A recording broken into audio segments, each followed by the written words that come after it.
Good morning, everyone. Welcome to Epiphany Station, especially if you are a guest. My name is Maddie. I'm one of the pastors here.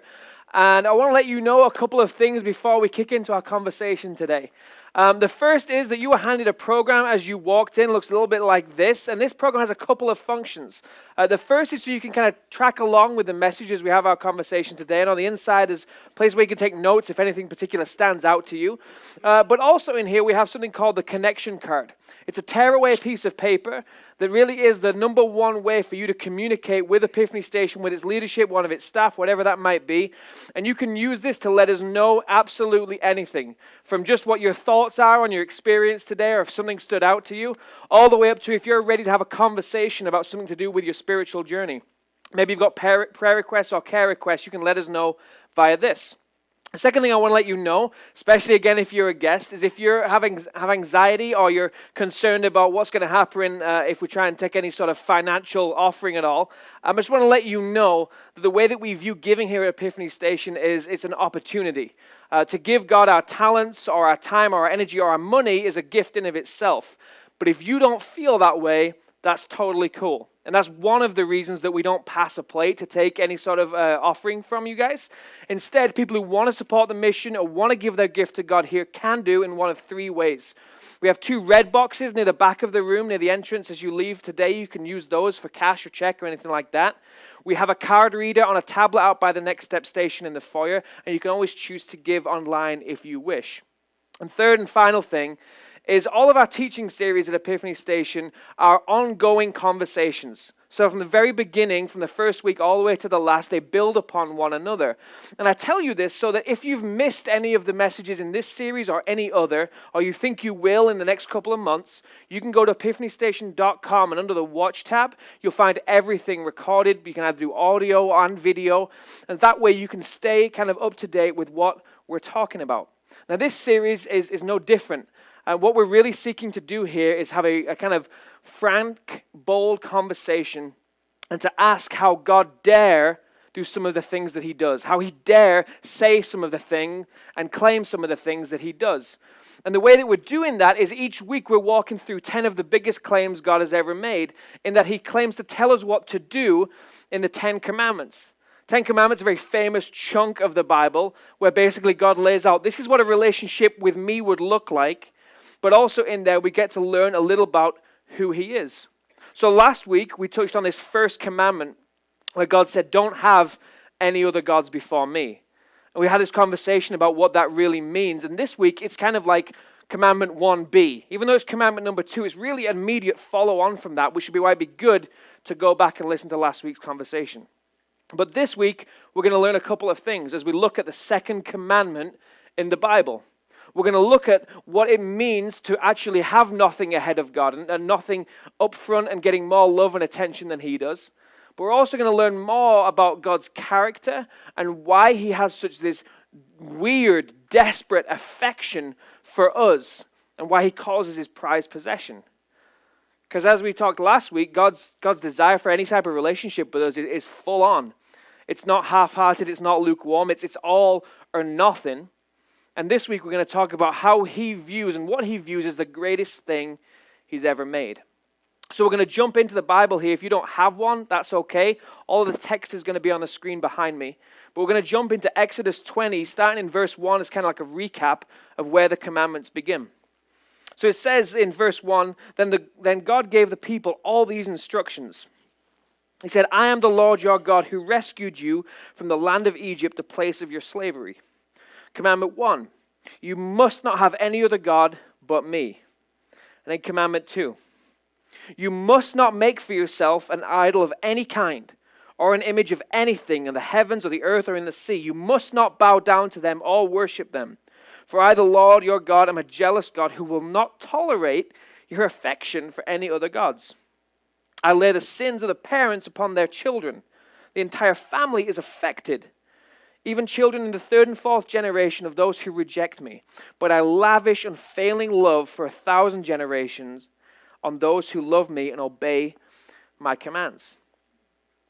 Now, you don't have to be a theology scholar at this point to understand that God's got some beef with idols. kind of doesn't mince any words with this one of saying, this is how important this is to me, and this is how important it is to you. And if that's all it took for him to basically say, don't do it, then that would be all the conversation we'd need to have today. But very much like a 4-year-old child up to a 40-year-old, we're all asking the same question whenever we're told to do something. Why? Why do I have to do what you're telling me to do? So that's what we're going to wrestle with. We're going to have a conversation about why is it that God's got such a big problem with idols? Is it that he's insecure? Is it that if we worship other things, they'll become more powerful than him? I mean, what's the deal with idol worship? We're also going to ask the question, why is this a relevant conversation for us to have today?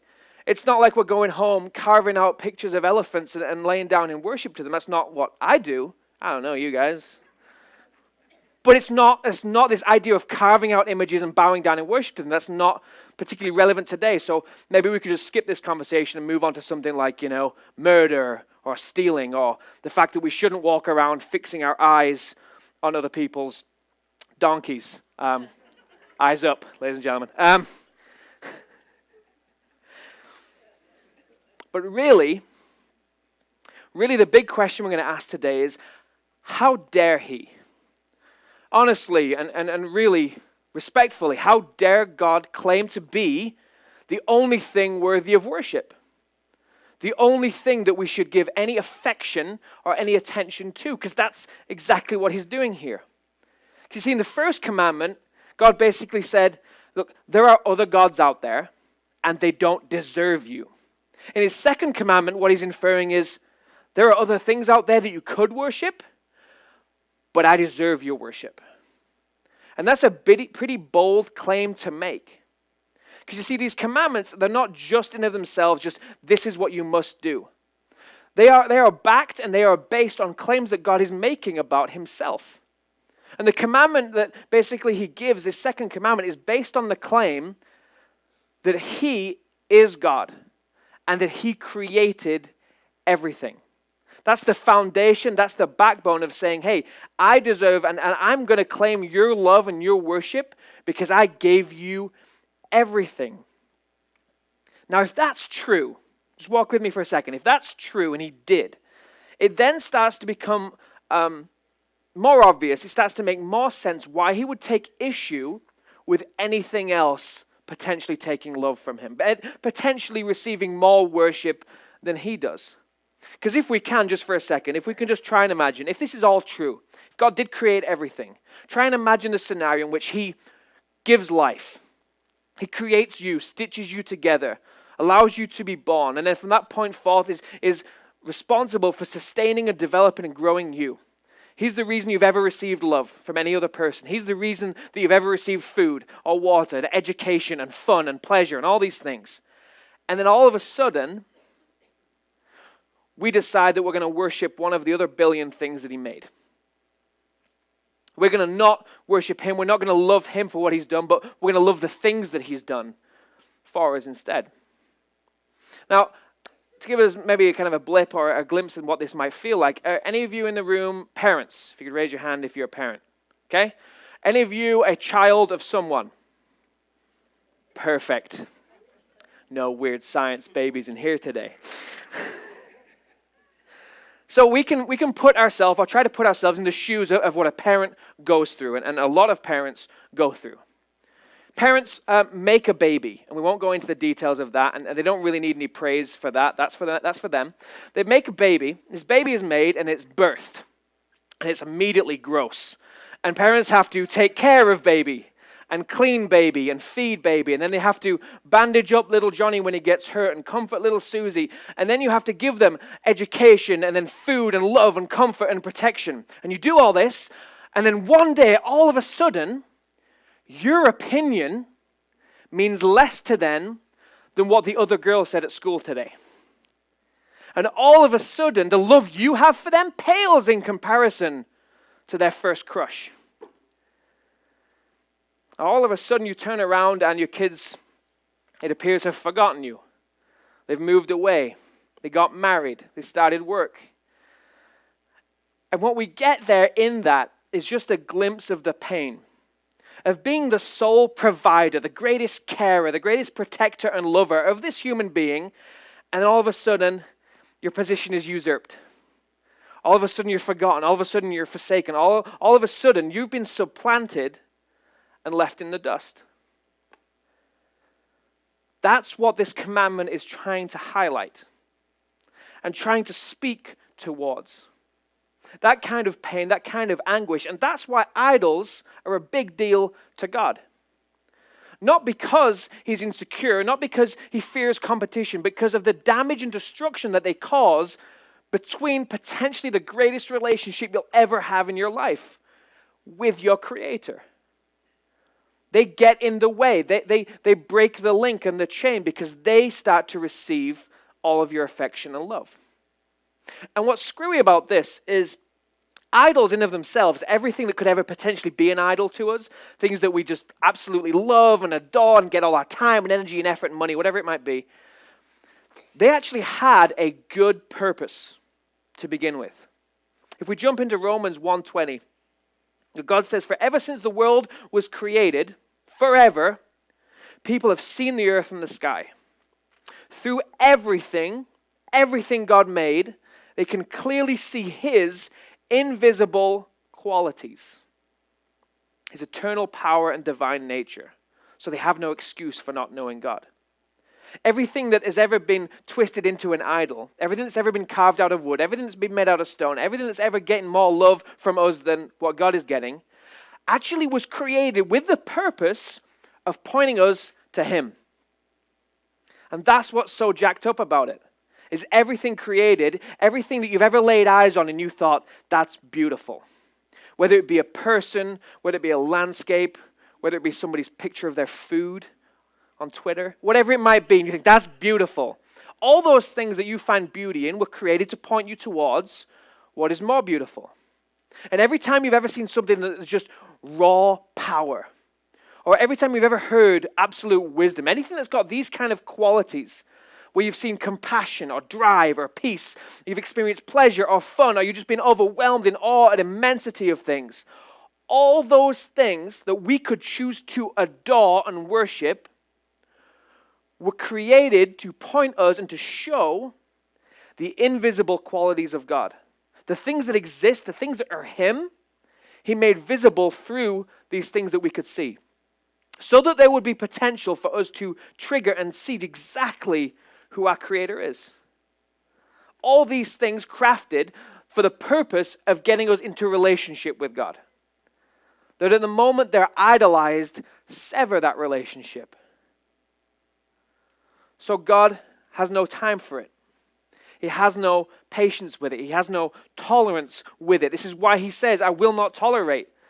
This is the damage it causes. This is what you can expect. This is the consequences for you and for your entire family, for your church, for your nation, whatever it might be, if these things become more important to you than I am.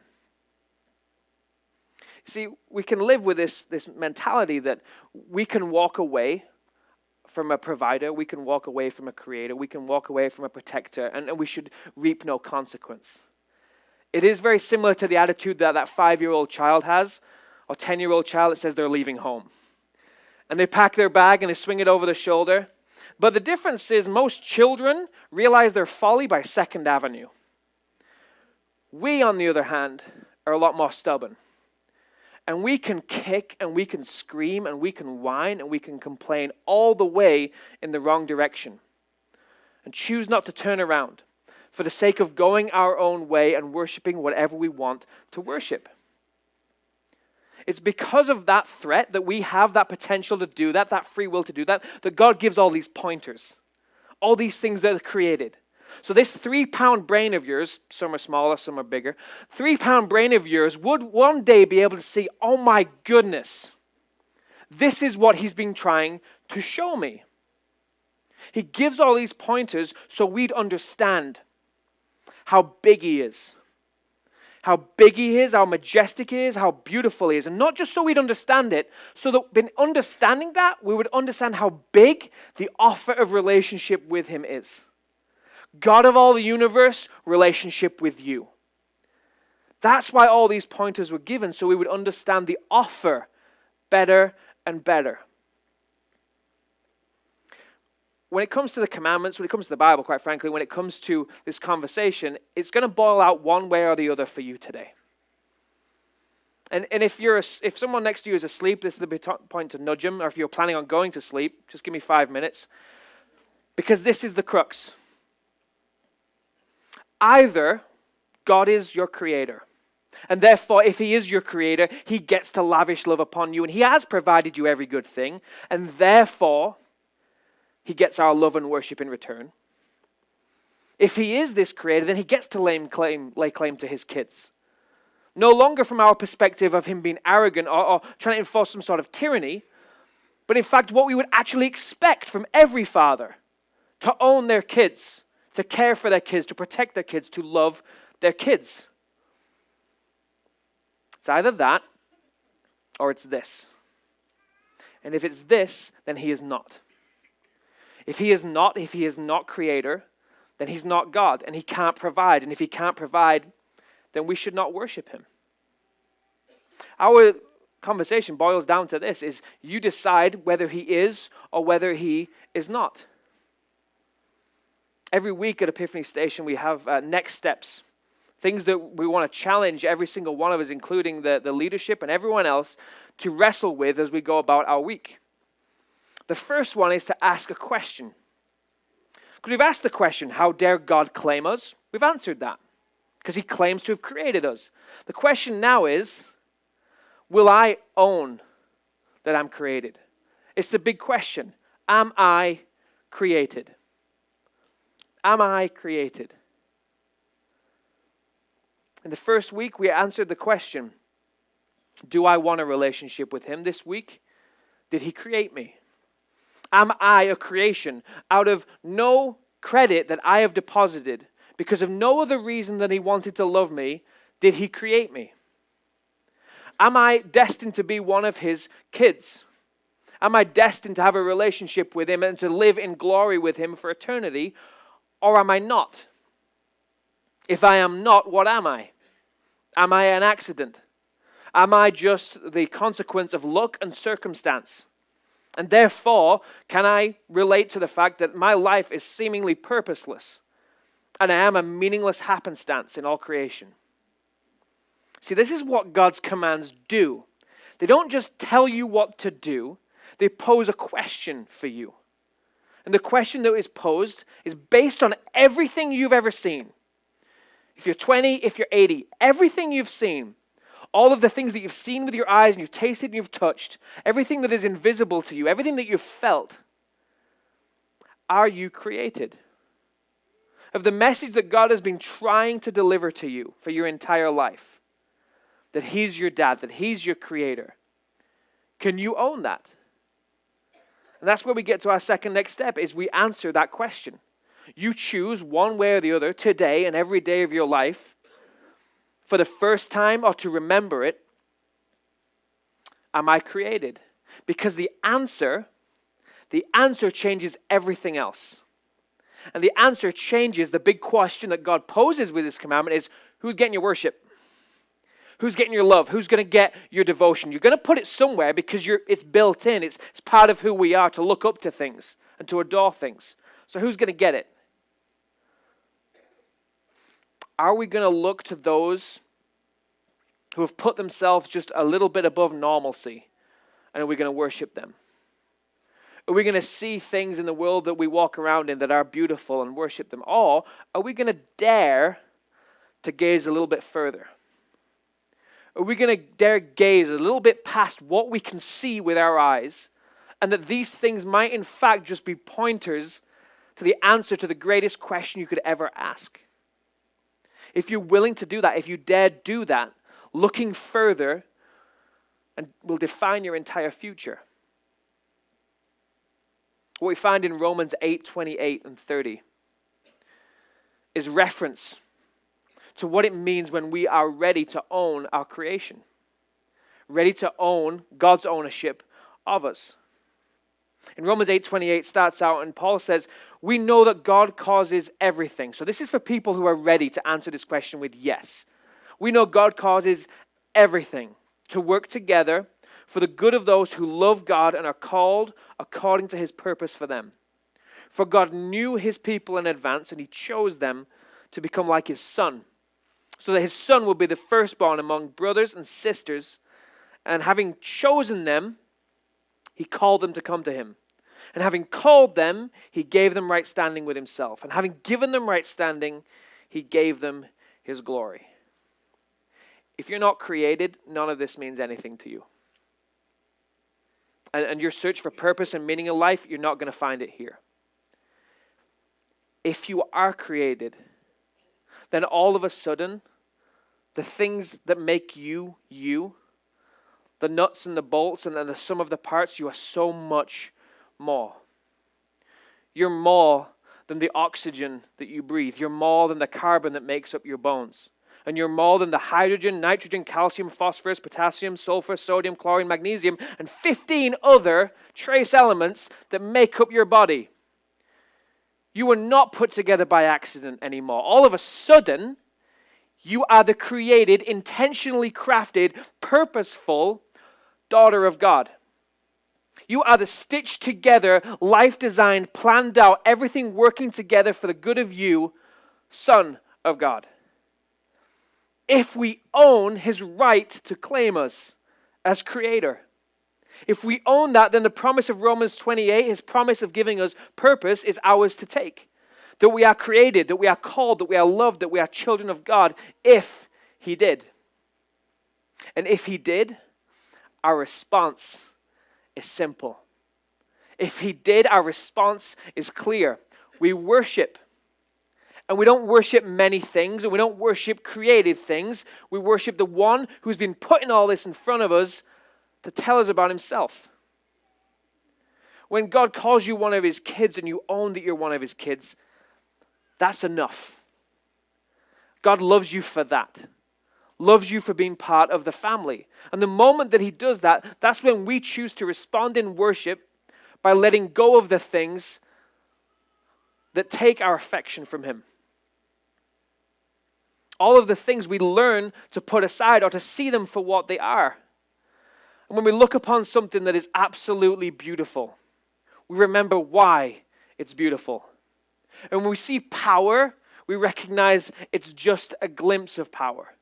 And when we hear wisdom, we know and remember where the source of that wisdom was. And when we feel pleasure, we look forward to the greatest pleasure of knowing God. And when we have fun, we know that God provides every good thing working together so that we can know who he is.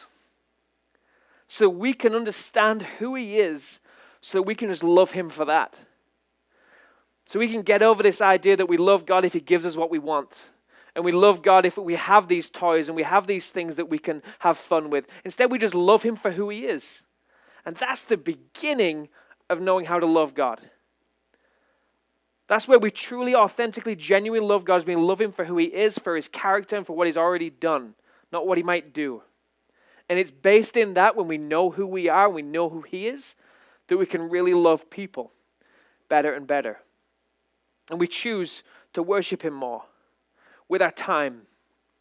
We choose to worship him more with our energy and with our love and with our money and with our thoughts and with our learning about him and with our conversations with him and others. Because everything that's been done was to highlight for you the way that you've been crafted to go. Every beautiful thing, every idol that we could craft, everything that we could make and give our affection to is actually to show you who your Creator is. I want to leave you with this interesting internal conversation I had with myself. It was external. I speak out loud. But I don't want people to think I'm crazy. Although I'm talking to myself right now. I was reading this week and I read, interesting fact. Do you guys know what the Golden Gate Bridge is? I think it's in like Philadelphia or something. It's not golden. I looked it up. There's pictures. No, the Golden Gate Bridge in San Francisco. And it's iconic. And the Golden Gate Bridge has this law about it that you're not allowed to jump off it. And I read that and I thought, that's weird. Because people jump off it all the time. And I kind of look back, and over the last 80 years, 1,600 deaths have been attributed to the jumping off of the bridge. And what that made me think about was, what's the point of a law? Like, really, what's the point of making a law about jumping off the bridge? The jumping off the bridge that will kill you 99% of the time. What's the point? Do we just make laws to make laws just because, it's fun? Or does the law in somehow make it more threatening? Or does the law in somehow make it more lethal? A choice.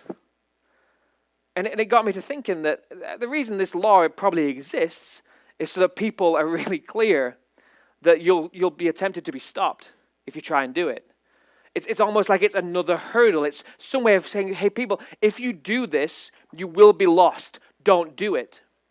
What this law is seeking to do, it seems, is to make the invisible consequence of jumping off it visible, bringing it forward.